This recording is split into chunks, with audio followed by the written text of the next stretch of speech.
au pluriel. Même si nous allons dans 1 Thessaloniciens chapitre 5 verset 12, l'apôtre Paul, quand il écrit aux Thessaloniciens, il dit, nous vous prions frères, d'avoir de la considération pour ceux qui travaillent parmi vous et qui vous dirigent dans le Seigneur. Donc, ici, il parlait de tous les ministres au même titre. Ce sont les gens qui dirigent l'assemblée locale, ce sont les conducteurs des assemblées locales. Maintenant, vous allez me poser la question, mais si nous sommes tous des ministres, nous sommes tous des conducteurs, y a-t-il pris une différence entre nous si on est en réunion? Comment ça va se passer? Comment on va maintenant conduire l'église locale dans la pratique? Parce que beaucoup de gens aussi posent cette question, ils disent, mais on accepte l'enseignement, tout le monde est conducteur, comme ministre, mais dans la pratique, donc ça se passera comment? Je vais d'abord donner une précision sur deux choses. Il faut savoir que dans un collège des ministres, quand quelqu'un a été confirmé ministre de la parole, il n'est pas un sous-ministre, il n'est pas un vice-ministre de quelqu'un. La Bible dit ceci, dans Nombre 27, versets 18 à 20. La Bible nous montre que Moïse devait prendre Josué pour le rendre participant de sa dignité. Je vais lire rapidement. L'Éternel dit à Moïse, prends Josué fils de Nun, homme en qui réside de l'esprit, et tu poseras ta main sur lui. On va revenir là-dessus pour parler de l'imposition des mains avant d'être consacré au ministère de la parole. Parce qu'il y en a beaucoup qui disent que non, ça n'existe pas, on l'apôtre Paul. On va revenir avec une autre émission, on va vous expliquer que avant d'exercer dans le ministère de la parole, la consécration des mains est obligatoire. Donc si tu as fait une rébellion comme quoi, moi je suis libre, oh l'apôtre Paul, montre-moi là consacré Paul, on va t'aider à comprendre que tu n'es pas encore ministre confirmé. Ici la Bible dit, l'Éternel dit à Moïse, prends Josué fils de Nun, homme en qui réside de l'esprit.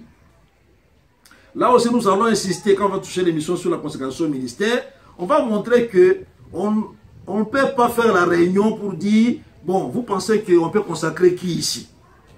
Ça c'est purement charnel, terrestre et diabolique. On se met en réunion, on se dit, bon, moi je crois que tel petit, il a déjà les niveaux, il peut être ministre. Cette manière de faire, ni chez les prophètes, ni chez Jésus le Maître, ni chez les apôtres, on n'a pas vu ça. Jésus, l'Éternel dit à Moïse, prends Josué, c'est l'Éternel qui a dit à Moïse. Moïse même s'il a marché avec Josué tous les jours de sa vie, c'était son serviteur. Il ne lui a jamais dit que c'est toi que je vais consacrer au ministère. C'est Dieu qui a dit à Moïse, prends Josué, fils de Nun, homme en qui réside de l'esprit, tu poseras ta main sur lui. Tu le placeras devant le sacrificateur Éléazar et devant toute l'assemblée. Et tu lui donneras des ordres sous leurs yeux. Tu le rendras participant de ta dignité, afin que toute l'assemblée des enfants d'Israël l'écoute. On va y revenir, mes frères. Donc, en rendant un ministre participant de ta dignité, il n'est pas vice-ministre, il n'est pas sous-ministre. Comme on le voit aujourd'hui dans beaucoup d'églises, où quelqu'un consacre les gens pour qu'ils soient derrière lui. Ce sont ces petits, n'est-ce pas, qui les soutiennent dans des bêtises. Quand il fait le mal, quand on veut les sanctionner, tous ces fanatiques commencent à les défendre. Ce sont des comportements qu'on n'a pas vus chez les prophètes et chez les apôtres. Voilà pourquoi l'apôtre Paul s'est estimé égal aux autres apôtres qui étaient venus avant lui. Vous voulez la preuve? On va lire. 2 Corinthiens 11, verset 5. L'apôtre Paul dit, « Or, j'estime que je n'ai été inférieur en rien à ces apôtres par excellence. » Paul a dit qu'il est comme Apollos. Et ce qui le différencie, c'est par la mesure de grâce. Il est dit dans 1 Corinthiens 3, verset 4 à 5. Il dit ceci. Quand l'un dit, moi je suis de Paul. Un autre, moi d'Apollos. N'êtes-vous pas des hommes? Qu'est-ce que donc Apollos et qu'est-ce que Paul? Des serviteurs. Voyez un peu ce que l'apôtre Paul dit. Donc il se met au même rang que Apollos, qui était venu après lui. Des serviteurs par les moyens desquels vous avez cru, selon que le Seigneur l'a donné à chacun. Voilà, c'est la grâce de chacun qui fait la différence. Mais sur le plan de dignité, quand quelqu'un est ministre confirmé, nous sommes tous égaux. Il n'y a pas un ministre qui est au-dessus de l'autre. Ainsi donc, entre les ministres de Dieu, le rapport qui existe, c'est le rapport d'égalité. J'insiste là-dessus. Mais entre un ministre et les disciples, ça veut dire les frères appelés au ministère, c'est le rapport de supériorité et d'infériorité. Voilà pourquoi, quand vous acceptez qu'un soit votre conducteur, vous devenez inférieur, vous êtes vice-ministre. Et donc vous devez vous révolter pour dire, mais ce n'est pas possible. Comment toi tu es devenu supérieur à nous? Et pourtant, Moïse, Dieu dit à Moïse, prends Josué, pose ta main sur lui, tu le rends participant de ta dignité. Mes bien-aimés ministres, il faut vous réveiller. N'acceptez plus qu'une personne soit votre chef, soit votre conducteur, soit le chef de contrée. Cela est charnel, terrestre et diabolique. Cette place appartient à Jésus. C'est lui le conducteur des conducteurs, lui seul. Je reviens dans la pratique maintenant. Même si nous disons que parmi les ministres, c'est le principe, c'est le rapport d'égalité qui existe, il faut toutefois savoir ceci, que nous avons aussi dans les ministères, n'est-ce pas, le principe, notre principe que je vais ajouter pour vous, l'ordre d'arrivée. Donc ce que j'enseigne ici, ça n'exclut pas l'ordre d'arrivée dans les ministères. Pourquoi? Tout simplement parce qu'il faut savoir une chose. Dans les ministères, nous avons des pères. Dans les ministères, nous avons des fils. L'apôtre Paul, il appelle Timothée son fils. Ce n'est pas exclu. Dans les ministères, nous avons des aînés, nous avons des cadets. Donc, on doit savoir que dans les choses de Dieu, la préséance existe. Ça veut dire l'ordre d'arrivée. Mais, par rapport à la grâce, même celui qui est venu après, il peut avoir une grâce qui surpasse celui qui est venu avant. Cela ne fait pas que celui qui est venu avant soit un rien. Non, celui qui est venu après doit savoir considérer celui qui est venu avant lui dans le travail. Donc, il ne faut pas me comprendre très mal que comme nous sommes tous des ministres de la parole, on n'a plus de pères, on n'a plus d'aînés, nous sommes tous les mêmes. Alors, là, ça devient l'impolitesse et ce n'est pas aussi la Bible. Je vais maintenant aller avec les exemples pour montrer que les grâces peuvent se différer dans les ministères de la parole parce que, même si on est tous des pasteurs, les docteurs, les grâces seront toujours différentes. La façon d'enseigner sera toujours différente. Vous voyez, même parmi les anciens de Jérusalem, il y avait 3 qu'on appelle colonnes. Ils sont considérés comme des colonnes, c'est par rapport à la grâce qu'ils avaient. Ce n'est pas qu'ils étaient des conducteurs, d'autres conducteurs, non. C'est seulement la grâce de chacun qui fera la différence entre les ministres de la parole. Celui qui ne travaille pas beaucoup, et celui qui travaille beaucoup, on verra la différence des grâces. Mais, d'abord, tous sont des ministres au même rang. Et tous dirigent l'Église. Donc, maintenant, je reviens sur l'ordre d'arrivée. Je commence d'abord par Genèse 43, verset 33. Dans Genèse 43, 33, la Bible dit, les frères de Joseph, vous savez qu'ils sont des bergers, les frères de Joseph s'assirent en sa présence, le premier né selon son droit d'aînesse et le plus jeune selon son âge. Ils se regardaient les uns les autres avec étonnement. Donc, ils ont compris que, même si nous sommes tous, n'est-ce pas, les fils de Jacob, même si nous sommes tous des bergers, néanmoins, il y a l'ordre d'arrivée, l'ordre de naissance. Voilà pourquoi celui qui était consacré au ministère avant, c'est un aîné, c'est un père. Et celui qui est venu après, il doit du respect par rapport à ça. Je prends un deuxième exemple où je vais montrer maintenant la grâce et l'ordre d'arrivée. C'est un bel exemple. Job 32, versets 6 à 21. Je ne vais pas tout lire parce que c'est très long. Job 32, 6 à 21. Si vous lisez là-bas, vous allez voir. La Bible dit, je passe seulement une partie, Eliou, fils de Barakel de Buz, prit la parole et dit, je suis jeune et vous êtes des vieillards. Là, c'est l'ordre d'arrivée qu'il est en train de montrer. Je suis jeune, vous êtes des vieillards. C'est pourquoi j'ai craint, j'ai redouté de vous faire connaître mon sentiment. Je disais à moi-même, les jours parleront, le grand nombre des années enseignera la sagesse. Mais en réalité, dans l'homme, c'est l'esprit. Le souffle du Tout-Puissant qui donne l'intelligence. Maintenant, écoutez, ce n'est pas l'âge qui procure la sagesse. J'aime ça. Ce n'est pas la vieillesse qui rend capable de juger. Voilà pourquoi j'ai dit, écoute, moi aussi, j'exposerai ma pensée. J'ai attendu la fin de vos discours. Il n'a pas parlé le premier. Il a d'abord attendu que ceux qui sont plus âgés parlent avant lui. Il a attendu. Mais ce qu'il va dire, sa grâce dépasse même la grâce de ceux qui ont parlé avant lui. Mais par respect, Eliou a attendu d'abord que les vieillards parlent, qu'ils terminent à parler. J'ai suivi vos raisonnements, votre examen des paroles de Job. Je vous ai donné toute mon attention et voici, aucun de vous ne l'a convaincu, aucun n'a réfuté ses paroles. Maintenant, il dit, écoutez aussi ce que moi je vais vous dire. Et quand Eliou a parlé, c'est ce qu'Eliou avait dit, que Dieu est venu confirmer. Eliou nous aide à comprendre les deux choses. Et le droit d'aînesse, c'est-à-dire ordre d'arrivée, et la mesure de grâce.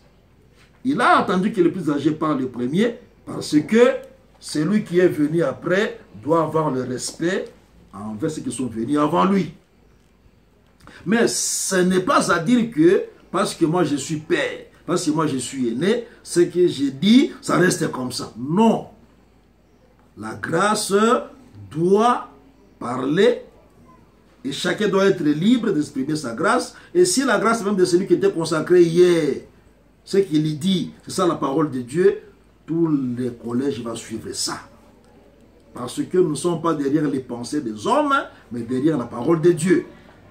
Et celui qui est venu après, il peut donner une pensée qui est conforme aux Écritures. Même si moi je suis vieux par rapport à lui, je vais suivre la mesure de grâce que celui-là a donnée. Voilà pourquoi, mes frères, nos assemblées ont beaucoup de problèmes. Pourquoi? Parce que nous avons les aînés, nous avons des pères qui ne veulent pas écouter les cadets. Quand lui, il a parlé, après lui, personne ne doit parler. Et cela crée des frustrations. Et voilà pourquoi il y a cause de division, cause d'hypocrisie, cause de mésentente au milieu, n'est-ce pas, des ministres de la parole. Donc j'insiste pour dire que l'aîné, c'est celui qui prend le premier la parole. Mais il ne peut pas imposer sa position. Il ne peut pas imposer. Comme je vois parfois, vous allez à une réunion des ministres de la parole, il y a un aîné qui conduit, qui préside la réunion. Tu veux parler, à toi, tais-toi. Quand tu donnes une pensée contraire à lui, tais-toi. Toi, tu veux parler quoi? Viens d'abord me voir en particulier. Ce genre de comportement, ce n'est pas les apôtres et les prophètes. Ça n'existe pas. Personne n'est né vice-ministre de l'autre, j'insiste là-dessus. Mais au moins, on te respecte comme aîné. Parce que si on est réunis, ce n'est pas tout le monde qui va prendre le premier la parole. Nous allons chez un bien-aimé qui nous a reçus. Nous avons un père et ses fils, ou un aîné et ses cadets. Quand vous entrez dans la maison d'un frère ou d'une soeur qui vous a reçu, qui va s'asseoir le premier? Le respect exige que celui qui est né avant s'assoie avant. Qui prendra la parole le premier? C'est celui qui est venu avant. Il va dire, bien-aimé, prie. Bien-aimé, tu vas exhorter. Même si nous sommes à la réunion des ministres, c'est la même chose. Donc, celui qui prend le premier la parole, il n'impose rien. Il va seulement dire, prions. Nous prions, on vote l'ordre du jour ensemble et la réunion commence. Mais ce qu'on va décider en réunion, ce n'est pas sa pensée à lui. Parce qu'aujourd'hui, nous voyons ces conducteurs-là.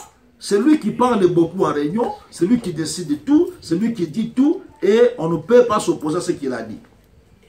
Mais bien aimé, ce comportement est purement charnel, terrestre et diabolique. Et nous devons quitter ce genre de choses.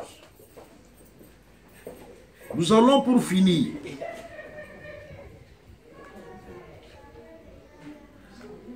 Donc, je reviens pratiquement. Comment est-ce que les ministres, qui sont des conducteurs, ils vont tous conduire l'église locale? 1. À propos des réunions. Nous avons des réunions ordinaires et des réunions extraordinaires. Les réunions ordinaires, ce sont des réunions de tous les jours. Les heures sont connues, les jours sont connus. Que dans notre collège, on se retrouve chaque samedi, chaque mercredi, chaque dimanche pour parler de la bonne marche de l'église. Il y a aussi des collèges où les gens ne causent jamais. Ils n'ont pas de réunions locales et ils se retrouvent pour seulement, quand il y a un problème, ils se retrouvent, mais jamais ils ne font des réunions ordinaires pour voir comment l'église avance. Vous trouvez un collège, ils ont fait 6 mois, aucune réunion des ministres. Ça, ce n'est pas la Bible, mes frères. Donc, les réunions ordinaires existent. Les jours et les heures sont connus. Il y a aussi les réunions extraordinaires. Dans les réunions ordinaires, même extraordinaires, c'est le père ou l'aîné qui prend le premier la parole et c'est lui qui distribue la parole aux autres ministres. Mais il n'impose pas son point de vue, j'insiste. Et la décision viendra du collège des ministres réunis. Chaque ministre doit être libre de donner sa pensée. Et si c'est la pensée qui est conforme aux Écritures, c'est celle que nous allons prendre. C'est donc la grâce de chacun dont on a besoin dans les réunions et non pas les idées préconçues d'un aîné ou d'un père. Parce qu'il est le plus dans les ministères, il va s'imposer, il fait tout ce qu'il veut. Donc, la grâce doit compter plus que l'ordre d'arrivée. Je crois que là, c'est clair. Dans les réunions extraordinaires, ça veut dire, ce n'est pas les jours prévus des réunions. Une réunion extraordinaire peut être convoquée par tout ministre de la parole. S'il a quelque chose à dire aux autres ministres, il dit, mais bien aimé, j'ai à vous parler. Et on se réunit. Il ne faut pas dire, mais depuis quand toi tu commences à convoquer les réunions? Mais je crois que tu veux me détrôner de mon pouvoir. Ou par exemple, on est donc les jours prévus des réunions des ministres, tout le monde arrive, mais comme le conducteur n'est pas encore arrivé, la réunion ne peut pas avoir lieu. J'ai appris comme ça qu'il y avait une assemblée où on a attendu le conducteur des conducteurs. Comme il a un peu, il avait un empêchement, il a traîné. La réunion n'a pas commencé. On l'attend, il n'arrive pas. Un des ministres préside la réunion. Quand il arrive, première chose, qui t'a ordonné de faire la réunion? Ah bon? Qui est ton vice-ministre vraiment? Qui est ton vice-ministre? Donc, une réunion extraordinaire peut être convoquée par tout ministre de la parole. S'il a un point à communiquer avec les autres, vous vous réunissez. C'est toujours l'aîné qui va dire prions. L'aîné ou le père va dire, bien aimé, parle maintenant. Il expose son point de vue. Ensuite, on discute ensemble. Et de là, on peut dégager une idée pour la bonne marche de l'église. Donc voilà pourquoi, mes bien-aimés, nous devons aussi avoir dans les réunions des ministres la bonne habitude de nous dire la vérité dans l'amour. Pas seulement, ici vous ne dites rien, mais allez à côté, vous commencez à parler. Les réunions sont faites pour se dire la vérité dans l'amour. Celui qui ne fait pas bien une chose, il a prêché une chose qui n'est pas conforme à la parole. On doit discuter tout ça comme ministre pour que l'église avance bien. Donc il faut éviter l'hypocrisie. Quand on est en réunion, il faut savoir comment tu peux être ministre et ne pas avoir la capacité de dire la vérité à ton frère. Comment expliquer? Nous vivons aujourd'hui des choses dans les assemblées terribles. Hein? Des collèges où l'hypocrisie règne à maître mot. En réunion, on ne dit rien. À côté, on murmure auprès des fidèles. Un tel ministre, il est vice-ministre. Il n'est pas ministre de la parole. Ou il est soumis. Carrément, il ne l'est même pas. Écoutez ce conseil. Hein? Zacharie 8, versets 16 à 17. Zacharie 8, 16 à 17, c'est le verset de base pour savoir comment diriger la réunion des ministres. La Bible dit ceci. Voici ce que vous devez faire, c'est obligatoire. Dites la vérité chacun à son prochain. Jugez dans vos portes selon la vérité et en vue de la paix. Que nul à son cœur ne pense le mal contre son prochain. Et n'aimez pas les faux serments, car ce sont là de toutes choses que je hais, dit l'Éternel. Vous devez vous dire la vérité dans l'amour et en vue de la paix, pour bâtir et non pas pour détruire l'œuvre de Dieu. Galates 2, 11 à 14 dit ceci. Voilà pourquoi Paul avait reproché ses faces. Paul était venu après Pierre. Paul a reproché Pierre. Pierre n'a pas dit mes petits. Depuis quand toi tu es venu seulement hier ici, tu me reproches. Pierre a accepté le reproche de Paul. Mais si c'était aujourd'hui, je ne vois pas un ministre aujourd'hui parce que c'était devant les fidèles. Pierre l'a réprimandé devant les... Paul a réprimandé Pierre devant les fidèles. Pierre, comme il était spirituel, ce n'était pas la haine. Mais lorsque Céphas vint à Antioche, je lui résistais en face parce qu'il était répréhensible. Il a fait une faute. Avant l'arrivée de quelques personnes envoyées par Jacques, il mangeait avec les païens. Quand elles furent venues, il s'esquiva et s'était à l'écart par crainte des circoncis. Avec lui, les autres juifs usèrent aussi de dissimulation, en sorte que Barnabas même fut entraîné par leur hypocrisie.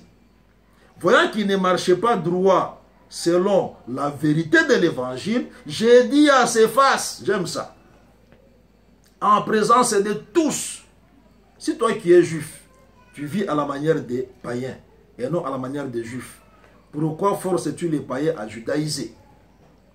Donc, j'insiste mes frères que les résolutions des réunions des ministres de la parole doivent être maintenant lues devant l'Assemblée.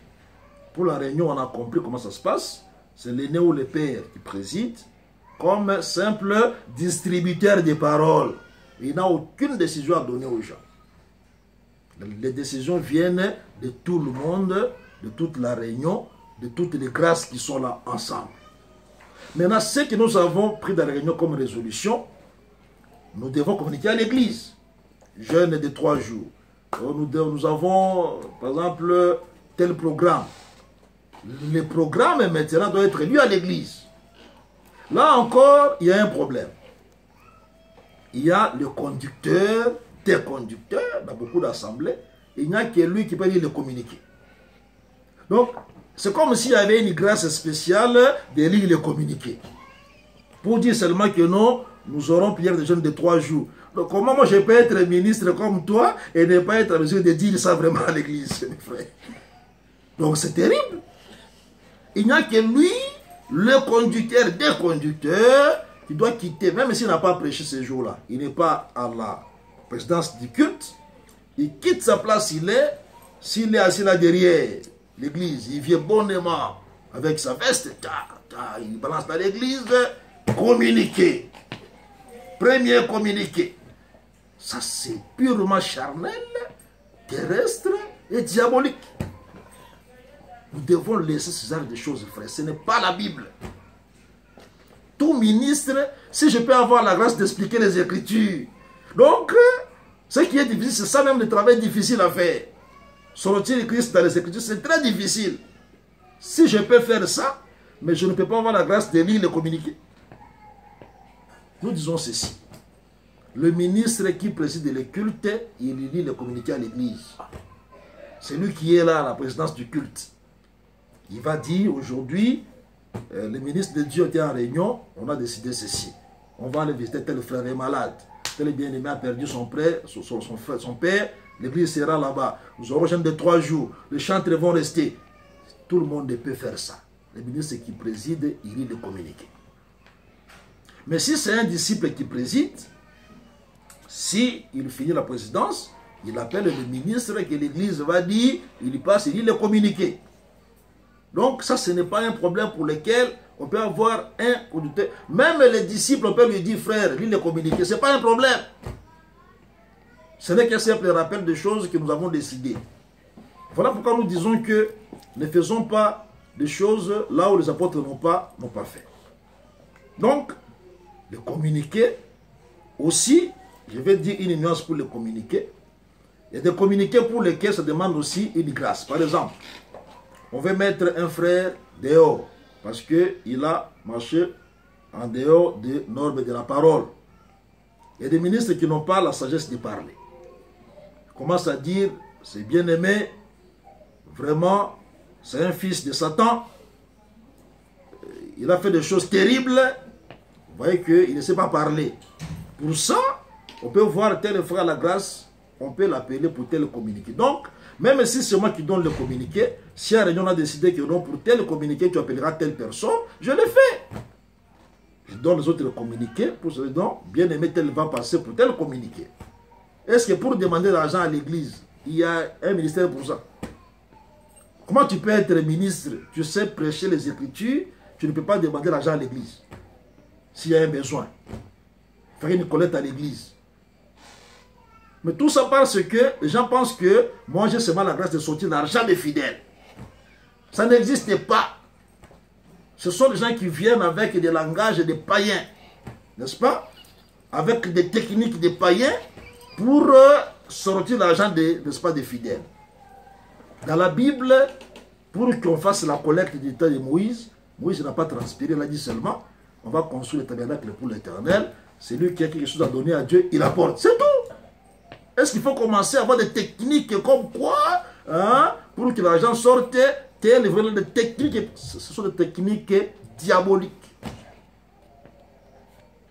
Et vous allez prendre 2 heures du temps, on a prêché 1 heure, il y a 2 heures pour demander l'argent à l'église. Ce genre de choses-là, bien aimé, nous devons abandonner ça. Ce n'est pas ça l'objet du jour. Mais quand même, on dit ça à passer et on profite pour, n'est-ce pas, recadrer les hommes de Dieu qui ont fait beaucoup de déviations par rapport à leur façon de conduire l'église. Bien, nous avançons. Il faut savoir que dans le culte, pour le communiquer, on ne peut rien improviser. Parce que je préside le culte, je préside un communiqué, j'improvise un communiqué selon mes sentiments. Ça n'existe pas. Tout doit être discuté ensemble en réunion. Et toi, tu n'es qu'un simple lecteur des résolutions des ministres de la parole. J'évite même les mots porte-parole. Je préfère parler des simples lecteurs. Ça veut dire, tu vas se Mali, on a dit ceci, on a dit cela, point barre, ça s'arrête là. Ce qu'on n'a pas encore décidé ensemble, ne fais pas ça par sentiment. Ça va fragiliser l'unité entre vous, n'est-ce pas, dans les collèges. Il ne faut rien dire si ça n'a pas été décidé ensemble. Si une pensée te vient à temps, après le culte, vous discutez et le culte prochain, vous allez en parler. Voilà comment est-ce que les choses doivent se faire pour qu'il y ait, n'est-ce pas, la paix dans notre manière de conduire le peuple de Dieu. Donc, on va donc dire que c'est à tour de rôle que tous les ministres devront communiquer à l'église. Comme aussi on fait le tour de rôle pour prêcher, ce sera aussi un tour de rôle qu'on aura les gens qui doivent le communiquer à l'église. On ne peut pas avoir seulement le tour de rôle pour prêcher la parole, mais pour le communiquer, c'est toi tout à l'heure. Du 1er janvier au 31 décembre, c'est toi qui dois le communiquer à l'église. Conducteur, abandonne la place de Jésus-Christ avant que Jésus ne s'occupe de toi. Et si vous avez un verset apôtre pour montrer qu'on peut travailler à tour de rôle, oui. Nous allons lire Luc 1, verset 8. La Bible dit, « Or, pendant qu'il s'acquittait de ses fonctions devant Dieu, selon le tour de sa classe. » Voilà. Il fut appelé par le sort. Ici, on parle évidemment de Zacharie. Selon le tour. Ça veut dire, vous avez le tour de travailler dans les temples. Voilà pourquoi on prêche à tour de rôle. On doit aussi communiquer à tour de rôle. Et donc, il n'y a pas une personne qui est chargée de communiquer toute l'année. Ça n'existe pas dans la Bible. Je continue maintenant avec l'ordre. Est-ce que l'État a besoin de savoir quand même que sa communauté doit avoir un représentant? L'État a besoin de ça. Faudra-t-il que, si l'État a besoin de voir celui qui est le numéro 1, parce qu'ils ont cette conception-là, de telle communauté, tout le monde va aller chez l'État, je dis non. Les collèges doivent savoir que s'il y a un problème chez l'État, tel ministre va partir. C'est là où je vais arriver tout à l'heure dans la répartition des tâches parmi le ministre de la parole. Pourquoi je dis ça? Parce qu'il faut savoir rendre à César ce qui est à César. À Dieu ce qui est à Dieu. Il ne faut pas me dire que non, mais comme tout le monde est égal, bon, si on nous demande chez l'État, on veut voir votre responsable, on va tous aller là-bas, n'est-ce pas, chez l'État. On va vous trouver comme des aventuriers. Une personne va aller chez l'État pour vous représenter. Ça ne veut pas dire qu'il est votre chef, loin de là. Voilà donc pourquoi j'entre le deuxième point, répartition des tâches dans les collèges. Partager les tâches entre les ministres, selon les grâces, cela est conforme aux Écritures saintes. Pourquoi? Parce que les Lévites n'avaient pas la même tâche. Tous sont des Lévites, oui, mais tous n'ont pas la même tâche. Il y avait les tâches des Kéat, des tâches des Merari, des tâches des Gershonites. Donc, partager les tâches entre les ministres, c'est biblique, mes frères. Voilà pourquoi nous disons que vous devez vous asseoir dans votre collège et répartir les tâches entre vous, selon les grâces de chacun, évidemment. Et qu'une personne ne puisse pas faire tout lui-même. Un peut s'occuper des finances, avec les diacres ou avec les bien-aimés qui gèrent l'argent de l'église. Un peut s'occuper des chantres. Un peut s'occuper, n'est-ce pas, de la permanence. Un peut s'occuper du social. Un peut commencer à signer les recommandations. Là encore, c'est un problème. Un peut s'occuper des services de l'État, ainsi de suite. Signer les recommandations, si un frère veut voyager, n'est-ce pas, veut quitter Bukavu, aller à Kinshasa. Dire seulement que non, c'est bien aimé, c'est notre frère de l'église de Bukavu. Il y a des conducteurs, donc c'est lui qui signe. Le sceau, c'est lui qui a. Mais vous avez pris, n'est-ce pas, l'administration du monde. Vous l'avez mis dans l'église de Jésus-Christ. Est-ce que si j'ai la grâce de prêcher les Écritures, sortir Jésus dans Genèse, dans Apocalypse, c'est seulement signer que c'est difficile pour moi comme grâce? Donc tout ministre peut signer la lettre de recommandation. Tout le monde peut signer la lettre de recommandation. Mais si vous avez désigné une personne pour cela, il le fait. Mais s'il est empêché, c'est lui qui est là, signe, le frère voyage. Voilà pourquoi à la ferme, il ne faut pas écrire le conducteur de l'église locale 2. Vous mettez votre nom. Ça, c'est diabolique. Il faut écrire pour le collège des ministres, pour le collège des conducteurs. Vous laissez la place vide, il n'y a pas de nom qui est écrit là-bas. Celui qui sera présent, il va signer, il met le sceau, bien aimé voyage, des dégâts d'envoyage. C'est tout.